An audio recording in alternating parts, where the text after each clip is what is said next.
Good morning students, ये आपका part 12 video इस चैप्टर का। पार्ट 12 वीडियो में एक्सरसाइज 3.5 पे है और चलिए इसमें क्वेश्चन नंबर है आपका 1।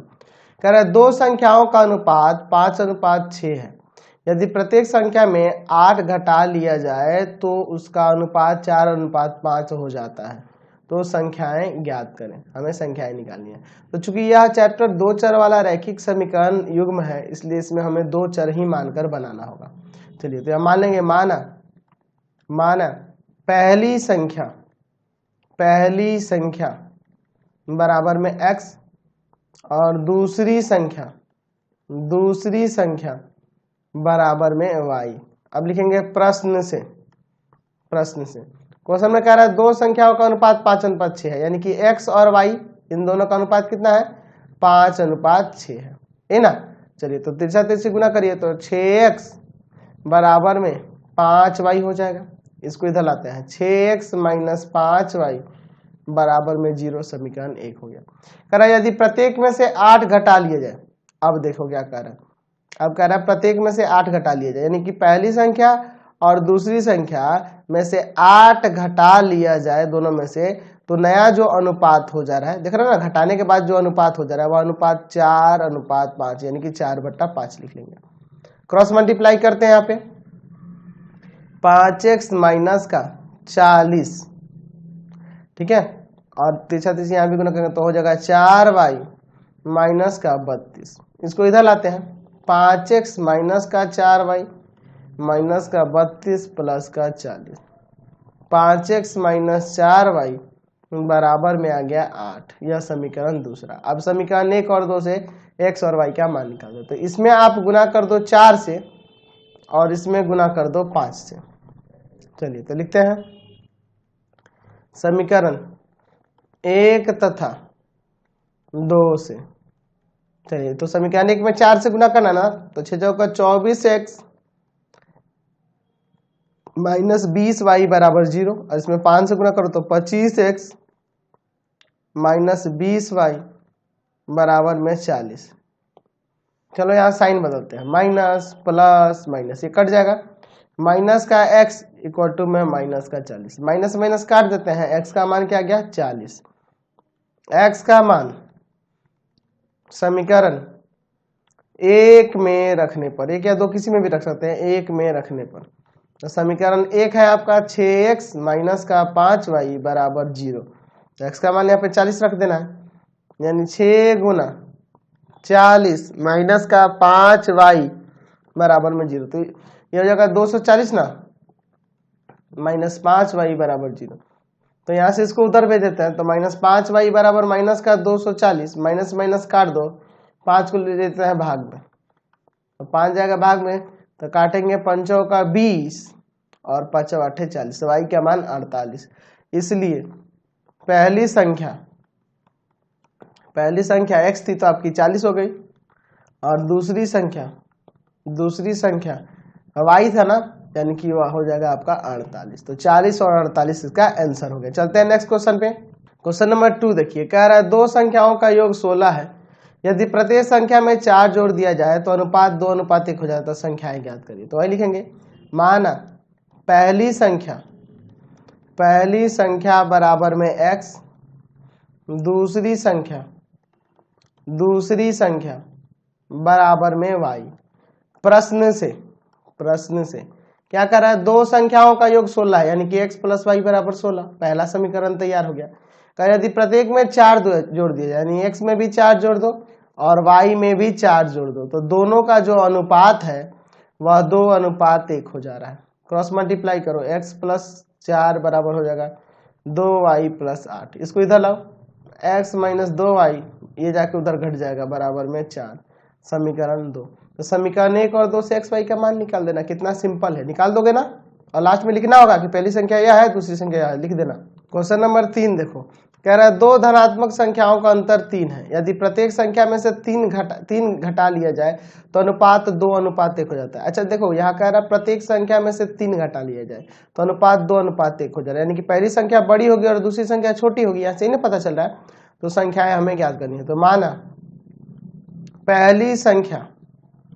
पहली संख्या बराबर में x, पहली संख्या बराबर में x और दूसरी संख्या बराबर में y।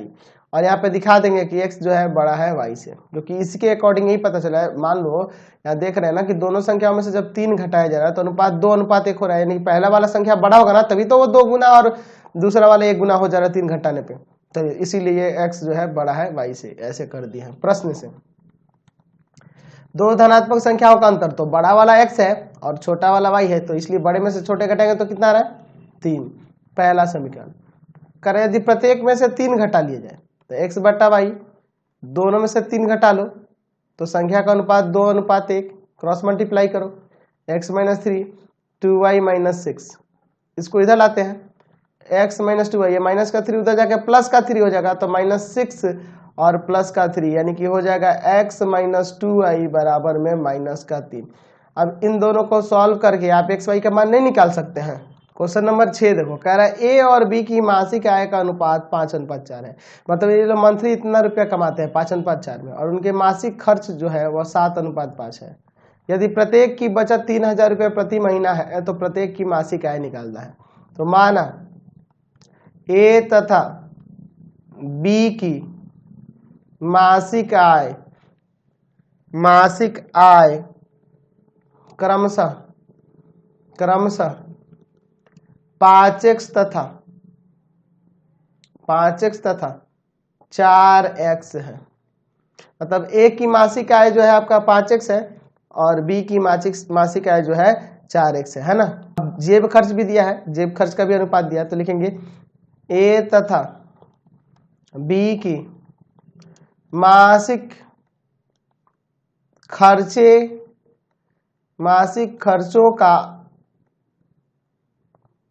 का अनुपात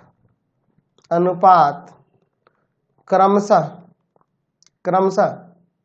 अच्छा मासिक खर्च लिख देते हैं, सिंपल लिख देते हैं, मासिक खर्च क्रमशः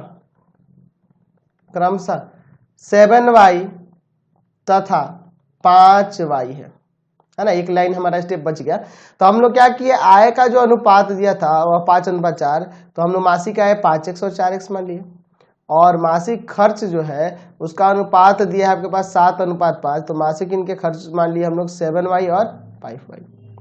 प्रश्न से एक चीज बताओ, यह कमा रहा है ए कमा रहा है 5x रुपए और खर्चा कर रहा है 7y, तो सेविंग कितना हो रहा है 3000 रुपया, यानी कमा रहा है 5x, खर्चा हो रहा है 7y। ए के बारे में भी बात करें तो बचा रहा है 3000 रुपया, पहला समीकरण। बी की बात करें तो कमा रहा है 4x और खर्चा कर रहा है 5y, और बचत हो रहा है कितना, कमा रहा है 4x और खर्चा कर रहा है 5y, इन दोनों का अंतर ही तो बचत होगा, यानी कि इसका भी बचत 3000 है, प्रत्येक की बचत 3000 रुपया है। ये समीकरण 2। अब देखो, या तो x वाले को सेम करो या तो y वाले को, तो एक काम करते हैं हम लोग y वाले को ही सेम करते हैं, ठीक है, क्योंकि हमें x के मान से ही मतलब है, हमें मासिक आय ही सिर्फ निकालनी है, मासिक खर्चे से कोई मतलब नहीं है। तो इसमें 5 से गुना और इसमें 7 से गुना, तो हो जाएगा 25x, देखो, और माइनस का 35y बराबर 15,000।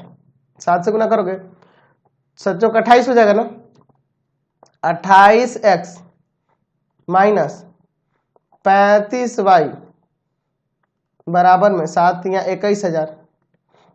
चलो साइन चेंज करो, माइनस प्लस माइनस, ये कट जाना है ना, तो यहां से आ जाएगा कितना, माइनस का 3x और इधर आ जाएगा माइनस का 6000। माइनस माइनस काट दो, ये जाएगा भाग में, x का मान 2000, x का मान 2000।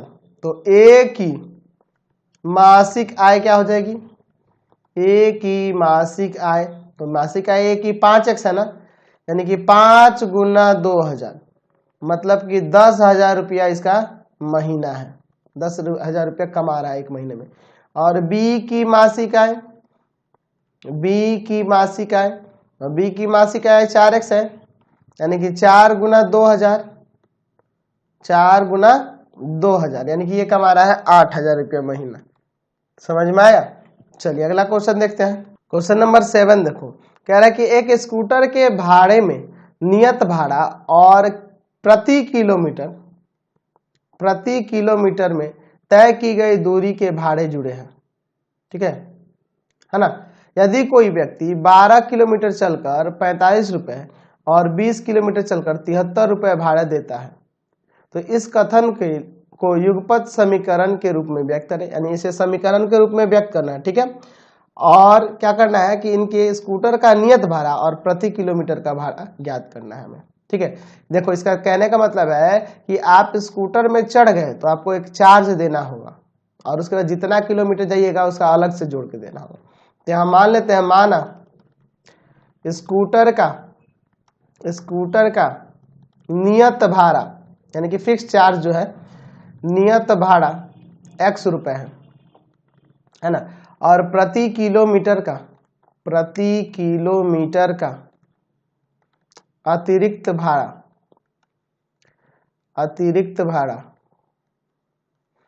प्रति किलोमीटर का अतिरिक्त भाड़ा या प्रति किलोमीटर का भाड़ा ऐसे भी लिख सकते हैं y रुपए। मतलब कि जितना किलोमीटर जाओगे उतना y आपको देना होगा। अगर 5 किलोमीटर जाते हो तो 5 y। प्रश्न से कौन है, यदि कोई व्यक्ति 12 किलोमीटर जाता है तो उसको तो 100 रुपया देना है, जो नियत भाड़ा है वो तो देना ही है, लेकिन गया 12 किलोमीटर तो 12 y रुपए और देगा और टोटल मिला के कितना दिया, 45 रुपए।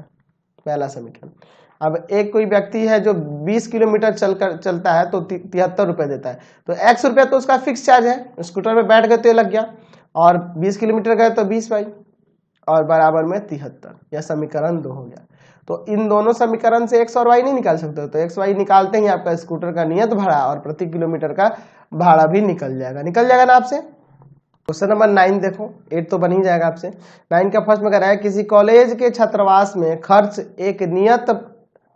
खर्च का एक भाग नियत है, मतलब कि एक हॉस्टल है उसमें आपको एक खर्च का भाग नियत है, वो फिक्स्ड है तथा शेष इस पर निर्भर करता है कि छात्र मेस में महीने में कितने दिन भोजन लिया है। मतलब कि वहां आप छात्रावास में हॉस्टल में आप कितना दिन भोजन लिए हो उसके ऊपर निर्भर करता है और उसका चार्ज।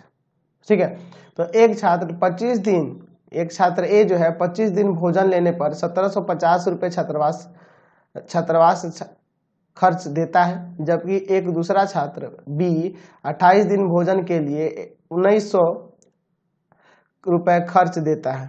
ठीक है, तब छात्रावास का नियत खर्च मतलब कि फिक्स चार्ज जो है वो बताना है और प्रतिदिन के भोजन का मूल्य भी आपको निकालना है। तो माना छात्रावास का, स्कूटर जैसा ही है, छात्रावास का नियत खर्च मतलब कि इतना रुपए उसमें आप रह रहे हैं ना हॉस्टल चार्ज, तो वो देना है 100 रुपये, और प्रतिदिन भोजन का मूल्य बराबर मान लेते हैं y रुपये। मतलब एक दिन का भोजन का y रुपये, 2 दिन का 2y, 3 दिन का 3y, और ये तो आपको देना ही है। आप हॉस्टल में रह रहे हैं तो उसको ये फिक्स है, ये 100 रुपये देना ही है। प्रश्न से अब कोई छात्र ये है 25 दिन भोजन करता है तो 100 रुपया तो भैया वो देगा क्योंकि वो नियत खर्च है, और 25 दिन भोजन किया तो 25 y रुपये, तो टोटल मिला के 1750 रुपये देता है, समीकरण 1। और कोई छात्र भी है जो 28 दिन भोजन करता है तो 100 रुपये तो उसको देना है क्योंकि छात्रावास में रह रहा है, और 28 दिन भोजन किया तो 28 y और टोटल मिला के 1900 रुपये देता है। अब इन दोनों समीकरण से x y नहीं निकाल दोगे तो x y निकलते ही आपके छात्रावास के भोजन का आ जाएगा, प्रतिदिन के भोजन का, और नियत खर्च भी निकल जाएगा। समझ गए। क्वेश्चन नंबर 10 देखो, किसी परिवार का मासिक खर्च घर का नियत मासिक किराया, मतलब कि देखो घर का जो एक कोई परिवार है, कोई फैमिली है, उसका खर्चा जो है 1 महीने का खर्चा किस पर निर्भर करता है, तो घर का नियत मासिक किराया, मतलब कि घर का रेंट कितना लग रहा है उस पर, और घर में मेस में खाने वाले की संख्या पर निर्भर करता है, यानी कि घर में जो खाना खाने वाले लोग हैं, भोजन जो कर रहे हैं उसके ऊपर निर्भर करता है। तो दो आदमियों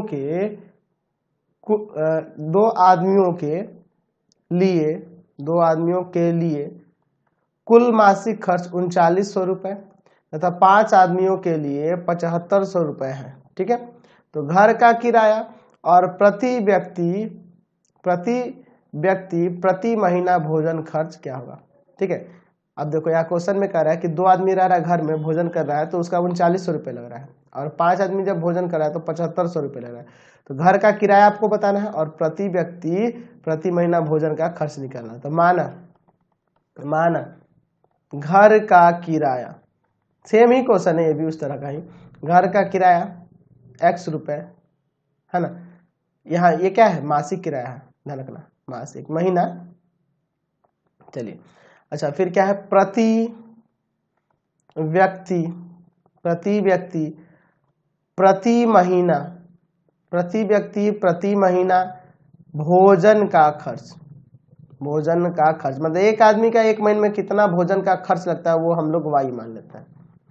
अब चलते हैं प्रश्न से, एक महीना में 2 आदमी कितना रुपया खर्चा कर रहा है 3900 रुपये, तो रेंट तो 100 रुपये लग ही जाना, घर का किराया तो लग ही जाना है, चाहे एक आदमी रहे चाहे 10 आदमी रहे, और 2 आदमी है तो 2y भोजन के लिए, और टोटल मिला के 3900 रुपये, पहला समीकरण। फिर कह रहा है 5 आदमियों के लिए, तो 100 रुपये तो रेंट तो लग ही जाना है, 5 आदमी तो 5 y वो भोजन के लिए लग जाएगा, और टोटल मिला के 7500। तो यहाँ से x और y का मान नहीं निकाल दोगे, निकाल देना आसानी से बन जाएगा आपसे। क्वेश्चन नंबर 11 देखो, किसी शहर में कार के किराए का भाड़ा एक नियत भाड़ा और तय की गई दूरी के भाड़े पर निर्भर करता है, यानी कि एक फिक्स चार्ज तो है ही, और जितना किलोमीटर जाएगा उसके ऊपर निर्भर करता है। 13 किलोमीटर यात्रा के लिए 96 रुपये और 18 किलोमीटर यात्रा के लिए 131 रुपये दिए गए, तो किसी व्यक्ति को 25 किलोमीटर यात्रा के लिए कितना भाड़ा देना होगा। तो माना कार का नियत किराया बराबर x रुपये तथा प्रति किलोमीटर का किराया y रुपये, तो 25 किलोमीटर यात्रा का किराया कितना हो जाएगा, 25 किलोमीटर यात्रा का किराया, तो 25 किलोमीटर यात्रा का किराया हो जाएगा x प्लस 25y, क्योंकि x रुपया तो देना ही है, और 25 किलोमीटर गए तो 25y लग जाएगा, क्योंकि ये x फिक्स है, और जितना किलोमीटर गए उतना ऐड कर देंगे उसमें। प्रश्न से देखो x कोई x तो लगेगा ही, 13 किलोमीटर जा रहे हैं तो x तो आपका फिक्स है, ये लग गया, और प्लस में 13y ये अतिरिक्त किराया हो जाएगा प्रति किलोमीटर के हिसाब से, टोटल जोड़ के कितना रुपये लग रहा है 96 रुपये, और 18 किलोमीटर जाएंगे तो x तो रुपये देना ही है, और 18 किलोमीटर गए इसलिए 18y और 131। समीकरण 2, इन दोनों को सॉल्व कर दो ना, माइनस का 5y बराबर में माइनस का 35, माइनस माइनस काट देते हैं, ये जाएगा भाग में ना, चलिए तो भाग में जाएगा तो y का यहाँ पे कितना आ जाएगा आपका 7, तो y का मान समीकरण 1 में रख देते हैं, 1 में रखने पर समीकरण 1 है आपका x प्लस 13y बराबर में 96, y का मान यहाँ पे कितना रखना है 7 ना, तो x प्लस 13 गुना 7 बराबर 96, तो x प्लस 91 बराबर 96, ये जाके उधर घट जाएगा 5 आ जाएगा, इसलिए 25 किलोमीटर यात्रा का किराया, 25 किलोमीटर यात्रा का हमें किराया निकालना है ना, x प्लस 25y ना, चलिए x और y का मान रख देते हैं यहाँ पे, तो 5 प्लस 25 गुना 7, तो 5 प्लस 175 यानी कि 180 रुपये लगेगा 25 किलोमीटर यात्रा के लिए, समझ गए। क्वेश्चन नंबर 12 देखो, अब दूसरा टाइप आ गया, कह रहा 2 अंकों की एक संख्या और उनके अंकों को पलटने से बनी संख्या का योग 132 है, यदि संख्या में 12 जोड़ दिया जाए तो नई संख्या अंकों के योग की 5 गुनी हो जाती है, तो संख्या ज्ञात करें। तो जब भी 2 अंकों वाली संख्या के बारे में कहेगा ना, आप सीधे लिखना, माना इकाई की संख्या बराबर में x, इकाई की संख्या क्या मान लेंगे x, और दहाई की संख्या बराबर में y, और फिर लिखेंगे 2 अंकों की संख्या, मैंने बताया ना इसके बारे में, 2 अंकों की संख्या, तो 2 अंकों की संख्या क्या हो जाएगी 10 गुना दहाई प्लस इकाई, यानी कि 10y प्लस x। प्रश्न से यानी कि अकॉर्डिंग टू क्वेश्चन कह रहा 2 अंकों की एक संख्या, तो 2 अंकों की संख्या क्या है हमारी 10y प्लस x, और उनके अंकों को पलटने से बनी संख्या, अंकों को पलटने से बनी संख्या यानी x की जगह y या y की जगह x आ जाएगा, यानी कि 10x प्लस y हो जाएगा, इन दोनों का योग जो है 132 है। तो देखो जोड़ोगे तो 11x 11y बराबर में 132, यहाँ से x कॉमन कर लेते, 11 कॉमन कर लेते हैं, सॉरी 11 कॉमन कर लेते हैं, तो x प्लस वाई हो जाएगा यहाँ पे बराबर में 132। ये जाएगा उधर भाग में, तो x प्लस वाई बराबर 11 में 11 से भाग कर देंगे 132 में आ जाएगा आपका 12, समीकरण 1। फिर कह रहा है यदि संख्या में 12 जोड़ दिया जाए, यानी कि यह संख्या क्या है 10y प्लस एक्स है ना, तो 10y प्लस एक्स में अगर आप 12 जोड़ देते हैं, 12 जोड़ देते हैं तो नई संख्या जो बन रही है, कह रहा है नई संख्या अंकों के योग यानी x और y का योग, इकाई और दहाई का योग, यानी कि x प्लस वाई अंकों के योग के 5 गुनी हो जाती है, इसकी 5 गुनी हो जाती है। चलो यहाँ पे देखते हैं 10y प्लस एक्स प्लस 12 बराबर में 5x plus 5y, x Y वाले को एक तरफ करो और अंक को एक तरफ करो। 10y प्लस एक्स माइनस का 5x माइनस का 5y बराबर में माइनस का 12। देखते हैं घटा के, माइनस का 4x और क्या हो जाएगा प्लस का 5y बराबर में माइनस का 12, या समीकरण 2। तो समीकरण 1 में गुना कर दो 4 से, समीकरण 2 में गुना कर दो 1 से, और लिखो समीकरण 1 तथा 2 से, 1 तथा 2 से क्या हो जाएगा, समीकरण 1 में 4 से गुना करना है ना, तो 4x प्लस 4y बराबर में क्या हो जाएगा 12 चौका 48, और इसमें तो 1 से तो यही रह जाएगा माइनस का 4x प्लस का 5y बराबर माइनस 12, ये कट जाएगा। यह 9y बराबर में यहाँ हो जाएगा आपका 36, इसको ले जाएंगे भाग में 4 आ जाएगा, y का मान समीकरण 1 या 2 किसी में रख दो, y का मान 1 में आसान रहेगा, समीकरण 1 में रखने पर, तो समीकरण 1 क्या है आपका x प्लस वाई बराबर 12, y के जगह पे क्या रख देना है आपको 4, इधर जाके घट जाएगा ना, x का मान आपका 8 आ जाएगा, x का मान 8 आ गया। अब चूंकि आपको 2 अंकों की संख्या निकालनी थी ना, इसलिए 2 अंकों की संख्या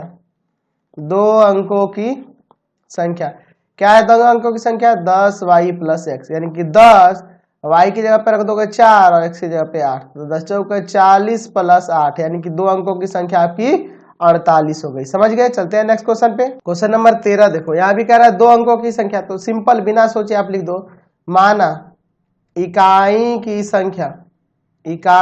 संख्या बराबर में x, दहाई की संख्या, हर एक क्वेश्चन में ही करना होगा, दहाई की संख्या बराबर में y, फिर लिखना 2 अंकों की संख्या बराबर में हो जाएगा 10y प्लस एक्स। इतना तो हर एक क्वेश्चन में कर ही देना है जब भी 2 अंकों वाली संख्या के बारे में कहे प्रश्न से। अब चलो क्वेश्चन में, 2 अंकों की एक संख्या अपने अंकों के योग की 4 गुनी है। 2 अंकों की संख्या क्या है, तो 10y प्लस एक्स है, यह अपने अंकों के योग यानी इकाई और दहाई के योग की 4 गुनी है। चलो सॉल्व करते हैं। 10y प्लस एक्स बराबर में 4x प्लस 4y, दोनों को एक तरफ लाओ, 10y प्लस एक्स माइनस का 4x माइनस का 4y बराबर 0, यानी कि माइनस का 3x प्लस का 6y बराबर 0। यहाँ से आप एक काम करो, माइनस का 3 कॉमन कर लो, तो x माइनस 2y हो जाएगा बराबर 0, उधर जाके भाग में, यानी आ गया x माइनस 2y बराबर में 0, पहला समीकरण। ठीक है, चलिए अब आगे क्वेश्चन क्या कह रहा है यहाँ पर, आगे फिर कह रहा है कि यदि संख्या में 18 जोड़ दिया जाए तो संख्या के अंक पलट जाते हैं। तो संख्या क्या है 10y प्लस एक्स है, 10y प्लस एक्स है ना। अब हम लोग क्या करें, 10y प्लस एक्स में अगर 18 जोड़ दें तो संख्या के अंक पलट जाता है, नहीं इकाई दाई दाई इकाई हो जा रहा है, यानी कि 10x प्लस वाई हो जाता है। ठीक है, चलिए 10y प्लस एक्स, ये दोनों इधर लाओ, माइनस का 10x माइनस का y बराबर माइनस का 18, यानी हो जाएगा माइनस का 9x प्लस का 9y बराबर माइनस 18 हो जाएगा ना यहाँ पे। तो यहाँ पे माइनस का 9 कॉमन कर ले, क्या माइनस का 9 कॉमन कर लेते हैं, तो x माइनस वाई बराबर माइनस 18, ये जाएगा भाग में, यानी x माइनस वाई बराबर आ जाएगा आपका 2 आ जाएगा ना, समीकरण 2 हो गया। समीकरण 1 तथा 2 से, समीकरण 1 तथा 2 से x y का मान नहीं निकाल देंगे, चलिए तो हो जाएगा x माइनस 2y बराबर 0, और दूसरा समीकरण हो जाएगा x माइनस वाई बराबर 2, साइन बदलो, माइनस प्लस माइनस ये कट जाएगा, माइनस का y बराबर माइनस का 2, माइनस माइनस काट दो, y बराबर आ गया 2। y का मान समीकरण 1 या 2 किसी में भी रख सकते हैं ना। y का मान समीकरण 2 में रखने पर आसान दिख रहा है, छोटा सा कोई भी रख सकते हैं, कोई दिक्कत नहीं है। x माइनस वाई बराबर 2, y की जगह 2 रख दो, यहाँ पे उधर जाकर जुड़ जाएगा, x का मान 4 आ जाएगा।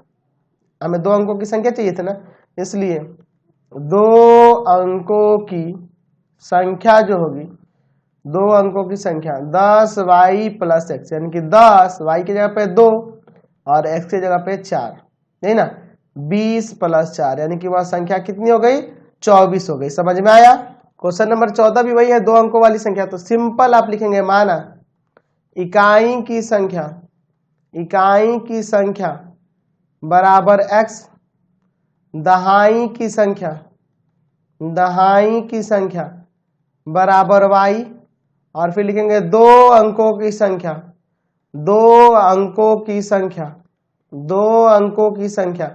10y plus x. अब चलोगे प्रश्न से, क्या करा क्वेश्चन में कि 2 अंकों की एक संख्या है, जब इस संख्या को अंकों के योग से विभाजित की जाती है तो भागफल 6 प्राप्त होता है तथा शेष कुछ नहीं बचता है। समझो, इस संख्या को यानी कि 10y प्लस एक्स को किससे भाग किया जाता है, तो अंकों के योगफल से, यानी x प्लस वाई से जब भाग करते हैं तो भागफल 6 आता है और शेषफल कुछ नहीं बचता है। तो चूंकि हम लोग जानते हैं कि भाज्य बराबर होता है, क्या होता है, भाजक गुना भागफल और प्लस में शेष या शेषफल, समझे ना। तो इसलिए हम लोग यहाँ लिख सकते हैं कि 10y प्लस एक्स बराबर भाजक है आपका x प्लस वाई और भागफल आ रहा है 6 और शेषफल कुछ नहीं बचता है। चलो, तो 10y प्लस एक्स बराबर में 6x प्लस में 6y। तो एक काम करते हैं, एक तरफ करते हैं, 10y प्लस एक्स माइनस का 6x और माइनस का 6y बराबर में 0। चलिए इसको सॉल्व करते हैं। तो माइनस का 5x प्लस का 4y बराबर 0, पहला समीकरण यहाँ से तैयार हो गया। फिर आगे क्वेश्चन में क्या कर रहा है कि यदि संख्या में 9 घटा दिया जाए तो तब संख्या के अंक पलट जाते हैं। अब संख्या में से अगर 9 घटा दिया जाए, अब क्या कर रहा है, संख्या में से 9 घटा दिया जाए तो संख्या क्या है आपकी, संख्या है 10y प्लस एक्स, इसमें से अगर 9 घटा दिया जाए तो संख्या के अंक पलट जाते हैं, यानी कि 10x प्लस वाई हो जाएगा। इकाई दहाई के स्थान पर चला गया और दहाई इकाई के स्थान पर चला गया। चलिए, तो अब एक तरफ करते हैं, यहाँ पे 10y प्लस एक्स माइनस का 10x माइनस का y बराबर में 9 हो जाएगा। चलिए, माइनस का 9x प्लस का 9y बराबर 9, माइनस 9 कॉमन कर लो, x माइनस वाई बराबर में 9, ये जाएगा उधर भाग में तो -1 हो जाएगा ना, तो हो जाएगा x माइनस वाई बराबर माइनस का 1, यह समीकरण 2 हो गया। तो समीकरण 1 और 2 से x y नहीं निकल जाएगा। एक काम करते, इसमें आप सिंपली 4 से गुना कर दो, इसमें 1 से, समीकरण 1 तथा 2 से, ठीक है। चलिए, तो माइनस का 5x प्लस का 4y बराबर 0 और दूसरा है आपका 4x, 4 से ना गुना करना है, 4x माइनस 4y बराबर में माइनस का 4। चलो, यहाँ पे देखो प्लस माइनस में पहले से ही एक तो कट जाएगा, माइनस एक्स बराबर -4, माइनस माइनस कट गया, x का मान 4। x का मान किस में रख दें, समीकरण 1 2 किसी में भी, समीकरण 1 में रखने पर, तो समीकरण 1 आपका क्या है, माइनस का 5x प्लस का 4y बराबर 0, माइनस का 5 गुना x का मान 4 और प्लस 4y बराबर 0। तो 5 का 20 माइनस का है, उधर जाके प्लस का हो जाएगा और इसको ले जाएंगे भाग में तो y का मान 5। इसलिए 2 अंकों की संख्या क्या हो जाएगी, 10y प्लस एक्स, तो 10 y की जगह 5 और x की जगह 4, यही ना हो जाएगा। चलिए, 50 प्लस 4 यानी कि यहाँ पे आ जाएगा 54। तो इस वीडियो को हम लोग यहीं पे एंड करते हैं। प्लीज आप चैनल को सब्सक्राइब करेंगे और इससे रिलेटेड वीडियो के लिए सीधे डिस्क्रिप्शन में जाएंगे, पूरे चैप्टर का लिंक डिस्क्रिप्शन में है, एनसीईआरटी का भी सॉल्यूशन है, भारतीय भवन का भी सॉल्यूशन है। प्लीज वीडियो को लाइक शेयर करना नहीं भूलेंगे और मेरे नए चैनल्स को भी सब्सक्राइब कर लेंगे, उसका भी लिंक मेरे डिस्क्रिप्शन में दिया है। Thanks for watching the video.